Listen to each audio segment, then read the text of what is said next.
السلام علیکم، کیسے ہیں آپ سب؟ میری دعا ہے کہ آپ جہاں رہیں خوش و آباد رہیں۔ اللہ آپ کو اپنے سوا کسی اور کا محتاج نہ بنائے، آمین۔ آج کی کہانی ہے دوسری دنیا کا آخری عشق، ایسی دوشیزہ کی کہانی جس پر بچپن ہی میں ایک جن عاشق ہو گیا تھا۔ تو آئیے سنتے ہیں۔ رات کا نہ جانے کون سا پہر تھا جب اسما کی آنکھ کھل گئی۔ اس کا دل زور زور سے دھڑک رہا تھا۔ اسے ہمیشہ کی طرح ہی یہ آج بھی محسوس ہو رہا تھا جیسے کہ کسی نے اسے گہری نیند سے زبردستی جگایا ہو۔ اس نے ہاتھ سے ماتھے پہ آیا پسینہ صاف کیا اور آہستہ سے اٹھ کر بلب کا بٹن دبایا۔ پل بھر میں پورا کمرہ روشنی میں نہا گیا۔ اس نے سکون کا سانس لیا مگر یہ سکون بھی عارضی ہی ثابت ہوا۔ اس کے کمرے کی کھڑکی جو کہ باہر کی طرف کھلتی تھی اور وہاں سے کھیت صاف نظر آتے تھے، اس نے وہاں نظر ڈالی تو وہ کھلی ہوئی تھی اور اسی لمحے اسے ایک تاریک سایہ اندر داخل ہوتا دکھائی دیا۔ ڈر کے مارے اس کی چیخ نکل گئی۔ وہ آہستہ آہستہ کانپتے ہونٹوں کے ساتھ درود شریف اور آیت الکرسی کا ورد کرنے لگی۔ میرے ساتھ یہ پہلی بار ہرگز نہیں ہو رہا تھا۔ مجھے آج بھی اچھی طرح یاد ہے جب میں 15 سال کی تھی اور نہم جامعات میں پڑھتی تھی۔ میرے 2 بھائی اور ہم 2 بہنیں تھیں۔ میں ڈیرہ غازی خان کے ایک قریبی گاؤں میں پیدا ہوئی۔ ابو گاؤں میں ہی کھیتی باڑی کرتے تھے۔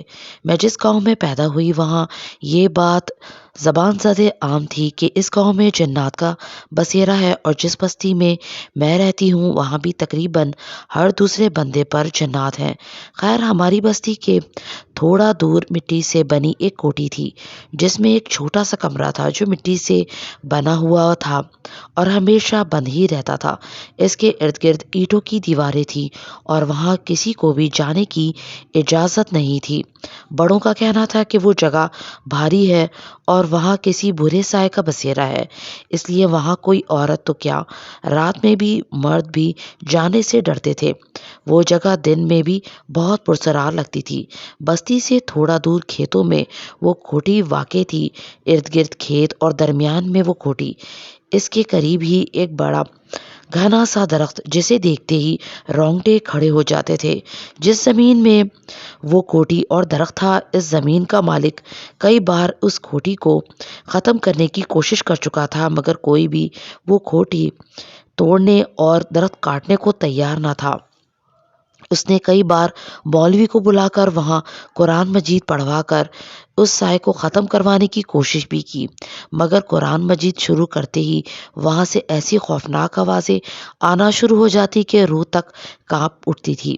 سو وہ آج تک اسے ختم کرنے میں کامیاب نہ ہو پائے تھے۔ خیر مجھے بھی وہاں جانے سے منع کیا گیا تھا اور میں وہاں جاتی بھی نہیں تھی مگر میری قسمت مجھے وہاں تک لے گئی۔ اس دن عید کا دن تھا اور ہم خوب تیار شیار ہو کر خوشبو لگا کر باہر سیر کو نکل پڑے۔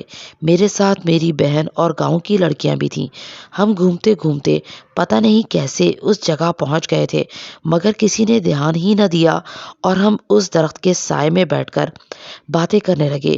اسی دوران ہم نے جو مونگ پھلیاں لے رکھی تھیں وہ سب ختم ہو گئی اور پھر ہلکی سی ہوا چلی اور اس درخت کے پتے زور زور سے پھڑ پڑائے۔ اس آواز پر سب نے اوپر دیکھا اور سبھی خوف سے لرز گئی۔ اس طرف تو کسی نے دھیان ہی نہیں دیا تھا کہ ہم آخر کہاں بیٹھے ہیں۔ پھر سب نے آؤ دیکھا نہ تاؤ یکدم بھاگنا شروع کر دیا اور ان سب میں سب سے زیادہ خوفزدہ تھی اور پوری جان لگا کر بھاگنے کی کوشش کر رہی تھی کہ ایک دم زور سے گری اور پھر میری آنکھوں کے آگے اندھیرا چھا گیا۔ جب میری آنکھیں کھلی تو میں اپنے گھر میں تھی۔ میں نے سکون کا سانس لیا کہ اگر میں ابھی بھی وہاں ہوتی تو مر چکی ہوتی مگر پھر جو میں نے سنا میرے ہوش اڑ گئے۔ اسما تمہیں پتہ ہے تم پورے 2 دن بعد ہوش میں آئی ہو۔ ہم سب کتنے ڈر گئے تھے جب تم بے ہوش تھی۔ تو میں بھاگ کر گھر سے ابو اور ماموں کو بلا لائی تھی، مگر ہم وہاں پہنچے تو تم زمین کی بجائے اوپر درخت پر لٹکی ہوئی تھی اور اب ہوش میں آ رہی ہو۔ یہ سب سن کر میں بہت ڈر گئی تھی، مگر پھر سب مجھے خوش رکھتے تو میں بھی یہ سب بھولتی چلی گئی۔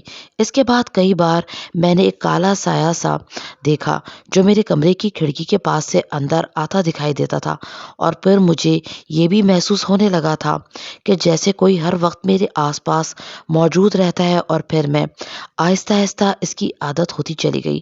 تنہائی میں اس سے باتیں کرنے لگتی: تم جو بھی ہو، مجھے نظر تو نہیں آتے، مگر مجھے پتا ہے کہ اللہ کا ایک خاص کرم ہے مجھ پر، اس لیے تو تم ہر وقت میرے قریب رہتے ہو۔ تم بہت اچھے ہو، ہمیشہ میرے پاس ہی رہنا۔ میں بس ایسے ہی کہہ دیا کرتی تھی۔ کبھی یہ وہم و گمان میں بھی نہ ہوتا تھا کہ میں اس سے باتیں کر کے اپنے لیے کتنی مشکلیں کھڑی کر رہی ہوں۔ میں تو یہ بھی نہ سوچتی کہ وہ ہے کیا، بس یہ سوچتی کہ میرا وہم ہے۔ پھر اصل حقیقت تو تب پتہ چلی جب میں 15 سال سے 20 سال کی ہوئی اور میری شادی طے ہو گئی۔ اس دوران میں بہت ہی خوش تھی، مگر ایک رات وہ ہوا جو میں کبھی سوچ بھی نہ سکتی تھی۔ اس رات میں سوئی ہوئی تھی کہ رات کا تیسرا پہر تھا جب ایک تیز ہوا کا جھونکا آیا اور میری آنکھ کھل گئی۔ میں نے کھڑکی کی طرف دیکھا جہاں سے وہ سایہ اندر داخل ہو رہا تھا۔ اس رات پہلی بار مجھے اس سے خوف آیا تھا۔ پھر وہ سایہ آہستہ سے چلتا ہوا میرے قریب آیا اور میں سن ہو کر رہ گئی۔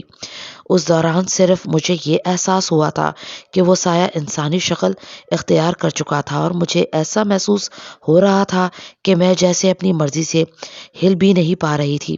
پھر میں نے خود کو کہتے سنا تھا: تم ہمیشہ سے میرے ساتھ رہے ہو اور میں صرف تمہاری ہوں، صرف تمہاری۔ پھر وہ اسی راستے سے باہر نکل گیا جیسے آیا تھا۔ اگلی صبح میری طبیعت عجیب سی تھی، نہ کھانے میں دل لگا اور نہ ہی گھر کے کسی کام میں، پتہ نہیں کیسے، مگر اب مجھے یہ احساس ہو گیا تھا کہ کچھ تو ہے میرے ساتھ، اور میں نے یہ بات اب تک کسی کو بتائی بھی نہیں تھی۔ اگلی رات پھر وہی ہوا تھا، مگر اب یہ بات چھپی نہیں رہ سکتی تھی اور پورے گھر کو میری کیفیت پتہ چل گئی تھی۔ اس رات بھی میں اپنے کمرے میں اپنی چھوٹی بہن کے ساتھ سوئی ہوئی تھی، کیونکہ اب بقول اماں کی تیری شادی ہونے والی ہے، اس لیے اب اکیلی نہ سویا کر۔ رات کا نہ جانے کون سا پہر تھا جب کھڑکی کھلنے کی آواز آئی اور میری دونوں آنکھیں کھل گئیں۔ دل زور زور سے دھڑکنے لگا اور میں ڈر سے کانپنے لگی، مگر میں آہستہ سے اٹھی اور کھڑکی کے سامنے جا کھڑی ہوئی۔ رات کے اندھیرے میں وہ کوٹھی اور درخت دکھائی تو نہ دینے چاہیے تھے، مگر وہ دونوں میں آسانی سے دیکھ سکتی تھی۔ مجھے ایسا لگا جیسے کوئی مجھے اپنی طرف کھینچ رہا ہو۔ میں آہستہ سے مڑی اور بنا پلکیں جھپکائے گھر سے باہر نکل کر کھیت کی طرف جانے لگی۔ اس کے بعد مجھے تو کچھ یاد نہ رہا، مگر میری بہن نے بتایا کہ اس کی آنکھ کھل گئی تھی اور اس نے کھڑکی سے مجھے کھیتوں کی طرف جاتے دیکھا تھا۔ وہ سب کو جگا کر میرے پیچھے لے آئی۔ میں آہستہ سے اس درخت کے نیچے گئی اور اس کے گلے لگ گئی۔ گھر والے یہ دیکھ کر بہت ڈر گئے تھے۔ سب نے مل کر مجھے اتنا زور سے کھینچا، مگر پتہ نہیں مجھ میں اتنی طاقت کہاں سے آ گئی تھی کہ میں ایک انچ نہ ہلی۔ پھر تھوڑی دیر بعد میں زمین پر بیٹھ کر زور سے ہنستی ہنستی بے ہوش ہو گئی۔ صبح آنکھ کھلی تو کچھ یاد نہ تھا، مگر میرے جسم کی ہڈی ہڈی درد کر رہی تھی۔ صبح ہی ابو پیر جی کو بلا لائے تھے۔ ان بابا کا نام تو مجھے یاد نہیں، مگر وہ بہت ہی قابل ہستی تھے۔ پورا گاؤں ان کی بہت عزت کرتا تھا۔ خیر، اسی صبح یہ ظاہر ہو گیا کہ میرے اوپر کوئی سایہ ہے۔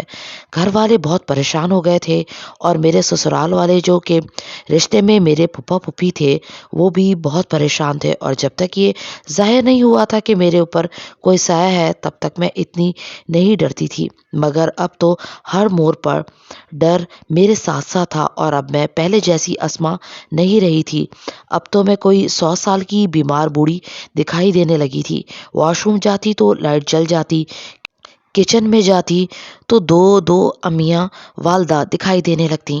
پھر وہ پیر جی آئے اور انہوں نے بتایا کہ سادگی سے میرا نکاح کر دینا چاہیے، مگر چونکہ پھوپھی کو بھی سب پتا تھا اس لیے وہ بھی کچھ پریشان ہو گئی تھی۔ پھر ابو نے منت کی کہ میری جوان بیٹی ہے، اس طرح برباد ہو جائے گی، اور بالآخر پھپھو مان گئی، اور اس طرح جمعرات کی شام کو میری سادگی سے نکاح کر کے رخصتی کر دی گئی۔ کہا تو یہ گیا تھا کہ شادی ہوتے ہی مجھے